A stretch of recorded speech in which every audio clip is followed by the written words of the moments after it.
Sa loob ng ilang dekada, itinuturing sina Michael Jordan at Scottie Pippen bilang isa sa greatest duo sa kasaysayan ng sports. Sobrang solid ang pagkakaibigan nilang dalawa na parang hindi na mapapaghiwalay na dahilan para makasungkit sila ng 6 na NBA championships at maghari ng maraming taon kasama ang Chicago Bulls. Noong pumasok si Jordan sa Basketball Hall of Fame taong 2009, ang unang-unang taong binanggit at pinasalamatan niya ay walang iba kundi si Scottie Pippen. Patunay na hindi pwedeng ihiwalay ang legendary career niya sa kanyang longtime teammate. Pagkalipas ng isang taon, binalik naman ni Jordan ang pabor nang siya mismo ang mag-present kay Pippen sa sarili nitong Hall of Fame induction. Kahit ilang taon na ang nakalipas matapos silang mag-retire, laging dinidepensahan ni Pippen ang legacy ni Jordan. 2018 sa ESPN, tahasang ipinagtanggol ni Pippen ang legacy ni Jordan sa gitna ng walang katapusang debate patungkol kay MJ at LeBron James. Nanatiling matatag ang kanyang suporta sa dati niyang teammate at tahasang sinabi na hindi niya pipiliin si LeBron over Jordan kahit kailan. Sa mga panahong ito, mukhang solid pa rin ang pagkakaibigan nila. Kilala si Jordan sa pagiging demanding, kung saan madalas niyang itinutulak ang kanyang mga teammates sa kanilang limitasyon. Ang mga kwento ng pagiging istrikto niya, kabilang ang pambubuli sa teammates at ang insidente kung saan sinuntok niya si Steve Kerr sa practice ay naging bahagi na ng NBA history. Ngunit sa kabila nito, bihirang-bihira ang mga kwento ng hidwaan sa pagitan nina Jordan at Pippen at parang hindi tinatabla ng kanilang samahan ng inggitan o away na madalas mangyayari sa mga sikat na manlalaro. Pagdating ng taong 2020, biglang nahinto ang mundo ng sports dahil sa COVID-19 pandemic kaya't nawala ng mga fans ng mga laro at championship na mapapanood. Sa gitna nito, inilabas ng Netflix ang documentary series na The Last Dance. Nakapokus ang documentary sa uling seasons ng Bulls Dynasty kung saan ipinapakita ang mga behind the scenes footage na hindi pa napapanood ng publiko. Agad itong pinag-usapan at naging pangunahing libangan ng mga sports fans habang walang live games. Pero sa kabila ng malaking tagumpay ng The Last Dance, dito rin nagsimulang magbago ang relasyon nina Jordan at Pippen.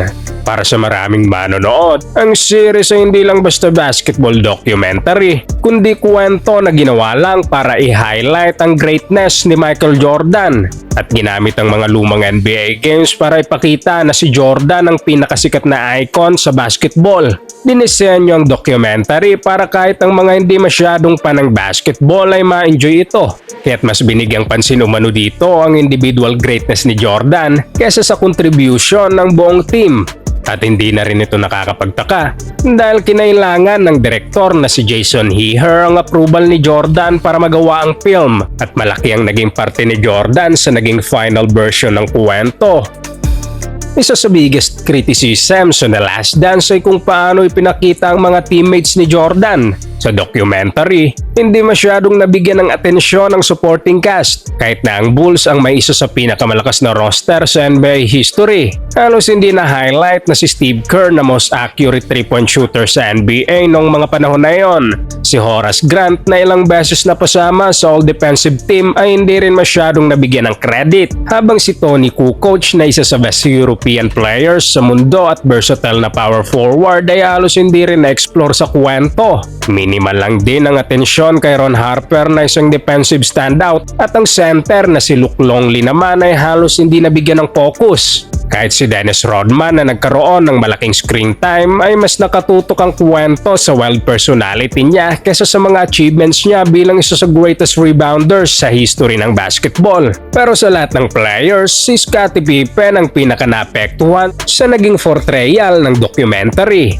Isa sa mga major storyline ay ang desisyon ni Pippen na i-delay ang kanyang ankle surgery bago ang 1997-98 season. Pinuna ito ni Jordan bilang selfish decision at sinabing sinusubukan lang daw ni Pippen na i-pressure ang Bulls management para i-renegotiate ang contract niya.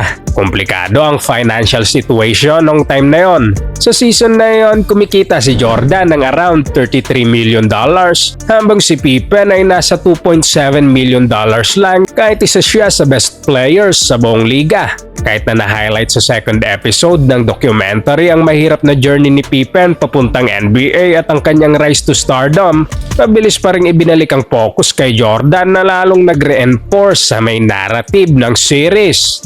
Ngunit kahit may controversy, nagawa pa rin ng The Last Dance ang main goal nito na entertain nito ang mga sports fans sa gitna ng isa sa pinakamahabang panahon na walang live sports sa modern history. Naging nostalgic trip din ito para sa mga nakasaksi mismo ng Bulls Dynasty at ipinakilala ang legacy ni Jordan sa bagong henerasyon ng fans. As entertainment, naging isang overwhelming ang success ng documentary. Pero pagdating sa pagpapaliwanag ng complexities ng basketball at pag-preserve ng relationship ng mga dating Bulls player, nagkaroon ito ng mga unattended consequences. Makalipas lang ang ilang linggo matapos ma-air ang final episode noong May 2020, nagpadala si Jordan ng text message kay Pippen matapos mabalitaan na hindi natuwa ang dati niyang teammate. Tinawagan siya ni Pippen at ipinaluwanag ang kanyang frustration kung paano ipinakita sa docu-series ang ibang miyembro ng Bulls organization sa publiko. Noong una ay dina-downplay lang ni Pippen ang naging disagreement nila. Sabi niya, hindi naman umano nasira ng documentary ang friendship nila at naiintindihan naman ni Jordan ang kanyang mga concerns. Pero habang tumatagal, mas lumalabas na hindi pa rin talaga naresolba ang kanilang issue. Taong 2021 habang nagpo-promote ng kanyang autobiography na Unguarded, nagsimulang mag-open up si Pippen tungkol sa mga frustration na tila matagal na niyang kinikimkim. Ibinahagi niya ang mga kuwento tungkol kay Jordan na umano'y kumikita ng pera mula sa kanya gamit ang inside information tungkol sa mga Jumbotron races sa arena noong nasa Bulls pa sila. Kinwestiyon din niya ang desisyon ni Jordan na mag-retire sa basketball para mag-baseball pagkatapos ng pagkamatay ng ama nito na tinawag niyang isang selfish move.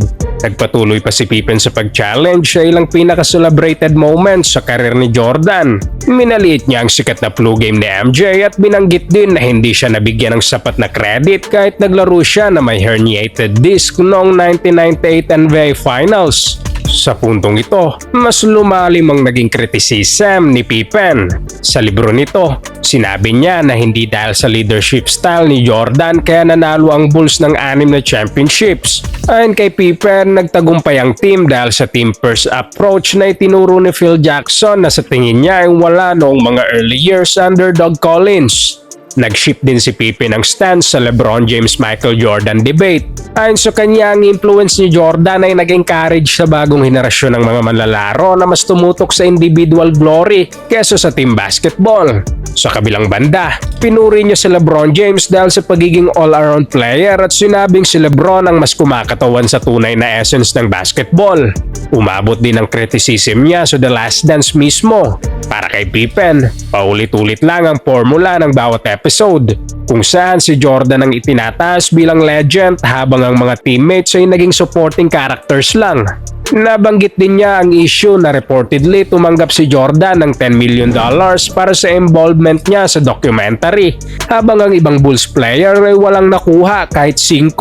Sa isang interview kay Dan Patrick, binatikos din niya si Phil Jackson at kwestiyon ang mga naging desisyon nito sa mahalagang laro ng Bulls, partikular na ang mga late game strategies at player roles. Lumawak pang mga patutsada niya sa iba pang kilalang personalidad sa NBA, kabilang na si Charles Barkley na sinabihan niyang kulang sa disiplina para manalo ng championship at si Isaiah Thomas na tinawag niyang isang dirty player. Habang ang ilang criticism ni Pippen ay tugma naman sa napapansin ng iba na masyadong nakatutok kay Jordan ang The Last Dance, pakiramdam ng maraming observers ay sumobra na ang kanyang naging reaksyon. Sa katunayan, sa mismong documentary ay kinilala ang kahalagahan ni Pippen, gaya ng kanyang role bilang secondary leader, ang kanyang defensive impact at ang malaking tulong niya sa finals. Partikular na noong binantayan niya si Magic Johnson sa 1991 series na nagpabago sa momentum pabor sa Bulls.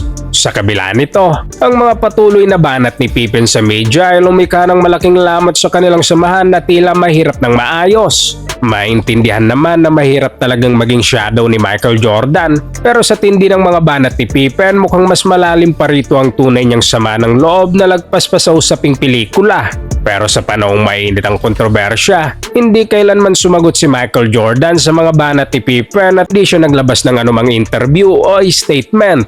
Taong 2022 mas naging personal at kontrobersyal pa ang sitwasyon dahil ang anak ni Jordan na si Marcus Jordan at ang ex-wife ni Scottie Pippen na si Larsa Pippen ay opisyal na nagdi-date. Naging laman ito ng mga headlines dahil bukod sa halos 2 taon silang nagkasama, lumalabas pa sila sa mga reality shows at gumagawa ng sariling podcast na lalong naglagay sa pamilya ng dalawang NBA legends sa spotlight. Mas lalo pang uminit ang tensyon nang tanungin ng media si Michael Jordan kung aprobado ba sa kanyang relasyon at ang naging sagot niya lang ay isang maikling no.